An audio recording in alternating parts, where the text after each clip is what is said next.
ನಿನಗಾಗಿ ಒಂದು ಪ್ರಖ್ಯಾತ ಭವನವನ್ನು ನಿರ್ಮಿಸಿ ಬಹು ವಿಧವಾದ ಬಹುಮಾನವನ್ನು ಕೊಡ್ತಿರುವಂತೆ ನೋಡಿದೆಯಾ ಕೃಷ್ಣ? ಅಲ್ಲ ಅಲ್ಲ, ಮುಂದೆ ನೋಡುತ್ತಿರು ಎಂತೆಂತಹ ಬಹುಮಾನಗಳು ದೊರೆಯುವುದೆಂದು.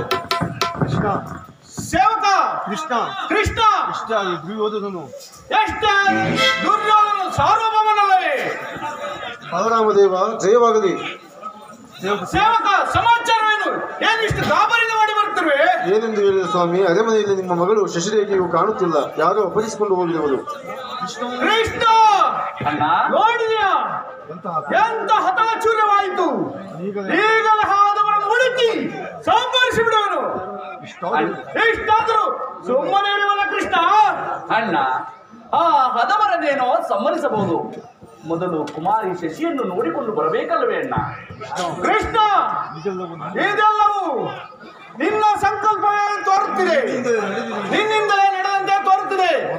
ಮೊದಲು ಕುಮಾರಿ ಶಶಿರೇಖೆ ಸಿಕ್ಕಿದರೆ ಸಾಕು, ಅವರನ್ನು ಅಂತರ ಒದಿಸೋಣ.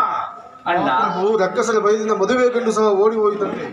ಎಲ್ಲಾದ್ರೂ ಹಾಳಾಗಿ ಹೋಗಲಿ, ನನ್ನ ಮಗಳ ಶಶಿರೇಖೆ ಸಿಕ್ಕಿದರೆ ಸಾಕು. ಕೃಷ್ಣ ಅಣ್ಣ, ಎಷ್ಟಾದರೂ ಯೋಚಿಸುತ್ತಿರುವಲ್ಲ. ಅಣ್ಣ, ನೀನು ಸ್ವಲ್ಪ ಸಾವಧಾನದಿಂದಿರಬೇಕಾದ್ರೆ ನನ್ನ ಮಾತನ್ನು ಕೇಳುವಣ್ಣ. ಕೃಷ್ಣ ಅದೇನು ಹೇಳು ಕೃಷ್ಣ. ಅಣ್ಣ, ನೀವು ಗಾಬರಿ ಪಡಬೇಕಾಗಿಲ್ಲ. ಅದು ನಮ್ಮ ಭೀಮಪುತ್ರನಾದ ಘಟೋತ್ಕಚನು ಕುಮಾರಿ ಶಶಿಯನ್ನು ಅಪಹರಿಸಿಕೊಂಡು ಹೋಗಿ ಅಭಿಮಾನ್ಯುವಿಗೆ ಲಗ್ನವನ್ನು ಮಾಡಲು ಏರ್ಪಡಿಸಿರುವನು. ಲಗ್ನವು ಏರ್ಪಡಿರುವಾಗ, ನಿಶ್ಚಯವಾಗಿರುವಾಗ ನಾವು ಏನು ತಾನೇ ಮಾಡಲು ಸಾಧ್ಯವಣ್ಣ?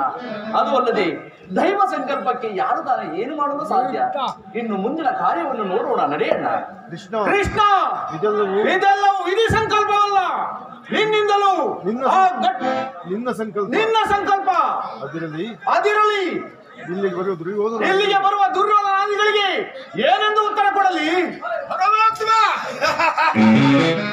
ಚಿಂತೆ ನಿಮಗೆ ಬೇಕಾಗಿಲ್ಲ, ಅವರನ್ನು ನಾನೇ ಓಡಿಸಿ ಬಂದಿರುವನು. ನೀವಿನ್ನು ಅಭಿಮಾನ್ಯುವಿಗೆ ಸುಖವಂದಿದ್ದ ವಿವಾಹವನ್ನು ಮಾಡಿಸಿ.